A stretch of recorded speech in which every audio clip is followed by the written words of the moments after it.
Hi, Dr. Eric Westman here with another episode of Dr. Westman Reviews. And this episode will be about pasta substitutes, low-carb or keto pastas, noodles, plant-based, shirataki. How do you look at these? Be sure to get my free guide, 10 Tips to Start Keto Right. The link is in the description below. Well, pasta is certainly a carby staple for a lot of people, and a lot of ethnicities grow up on pasta. And in fact, when people come to see me to do a low-carb or a keto diet, many times they're surprised that they have to give up pasta. Well, the problem with pasta is that it's very high in carbohydrates. Carbohydrate is sugar and starches.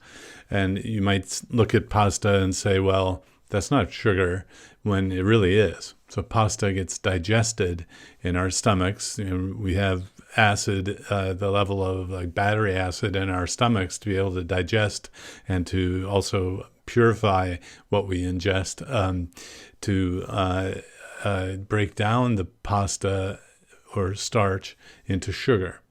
Of course, the simple way to test this would be to check your blood sugar or glucose after you eat pasta. So a lot of people with diabetes, prediabetes, or just curious people are checking their own blood sugars, and you don't have to believe me. You can just check any food for that matter 1 hour after you eat it to see if there's a rise in the blood sugar, and pasta will do that. So, pasta is, any food is not forbidden. It's just that if you have a lot of carbs in that particular food or drink, you can't have much of it. Because remember, the keto diet is a way of fat burning, and you have to burn through all of the sugars and starches before your body is going to give up any of its stored fat. So to become a fat burner or to become to get into nutritional ketosis, you want to just keep the carbs really low. And pasta is a big source of carbohydrate. So you can often just have a taste or a small amount, but some people look at me like that's crazy. I can't just have a forkful of spaghetti. Well, in that case, I would say don't have real spaghetti for a while when you're starting a keto diet or trying to get off a plateau.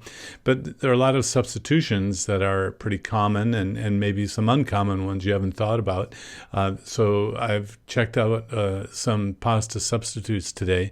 If you go to the store, you may find already made for you something called zoodles. So zucchini noodles are very popular on a low-carb diet, as well as spaghetti squash. That's a way to make a squash, and then it comes out stringy like spaghetti.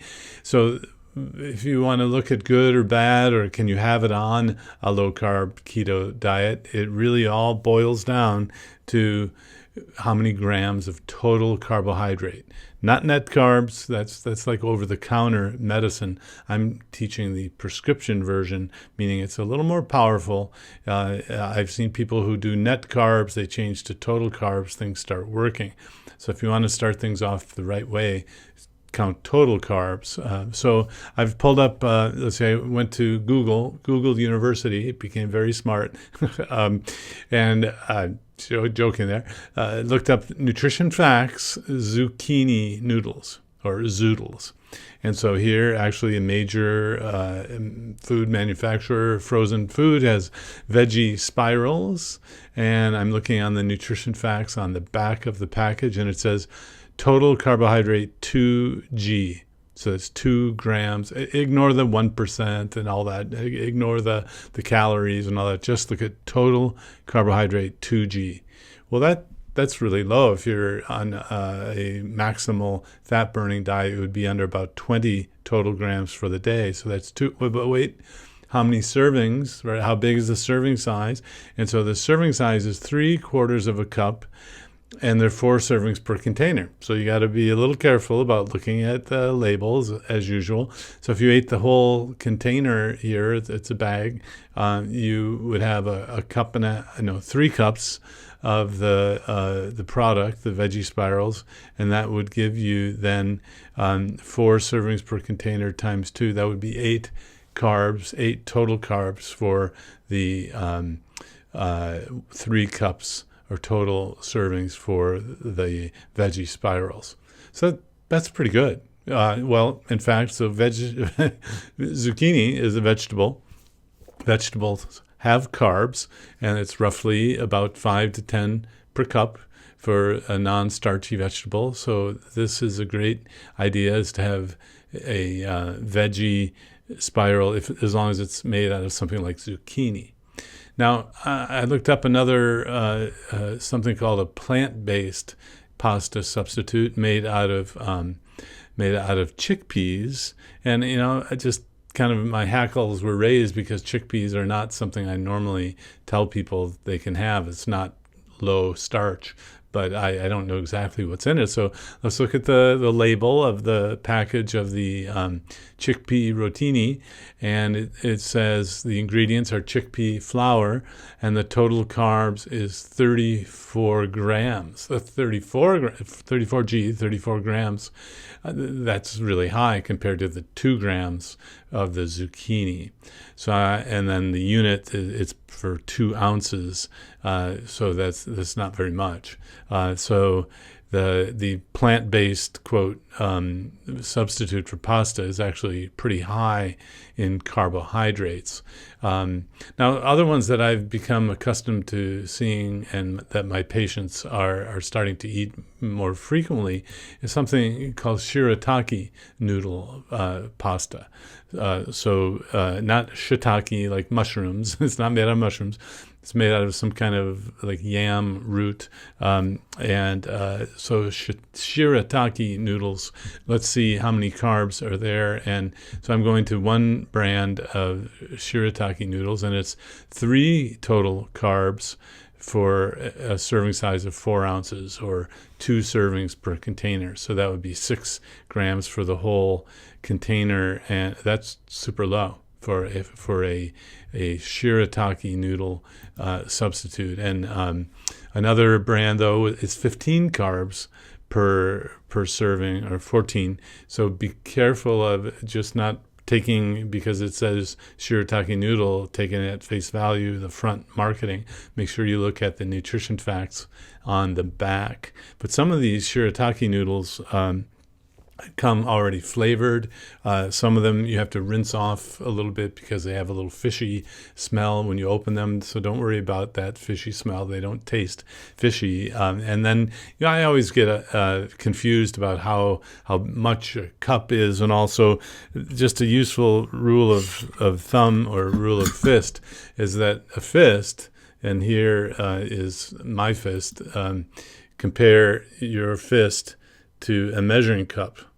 Turns out my fist is almost exactly the size, the volume of a measuring cup.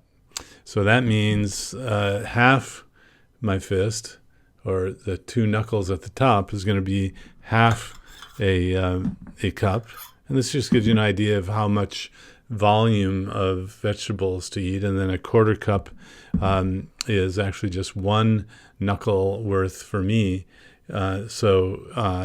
And that's also kind of a shortcut to, let's say you have a 1/4 cup of berries or a 1/4 cup of fruit, which has 5 carbs for a 1/4 cup, then that would be roughly 1 knuckle volume of your fist. Of course, if you have a very small fist, it's going to be a little more, so go compare your fist to a cup. If you have a very large fist, it's going to be a little less. But that will also kind of give you a rough idea. On a 20 total carb or less program, we advise people to have about a fistful of the non-starchy vegetable for the whole day, and about 2 fistfuls or 2 cups of leafy greens for the whole day. And that keeps the total carbs down to about 10 or 15 for those types of nutrients that you get from the non-starchy vegetables and the leafy greens. But so I guess in review, stick to real food as much as possible, meaning if you can get a zoodle or spaghetti squash and you like it, that's probably the greatest substitute for pasta. Although these other ones, the chickpeas, not so low in carb, but the Shirataki noodles are low in carbs. And that just reminds me again to say, always look at the label, if it has a label, and keep the carbs under 20 total grams per day for maximal fat burning. I hope that's helpful. Be sure to get my free guide, 10 Tips to Start Keto Right.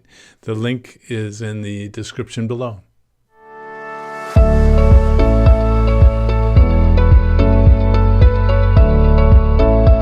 If you enjoyed this video, be sure to like, subscribe, and hit the notification bell. And check out adaptyourlifeacademy.com.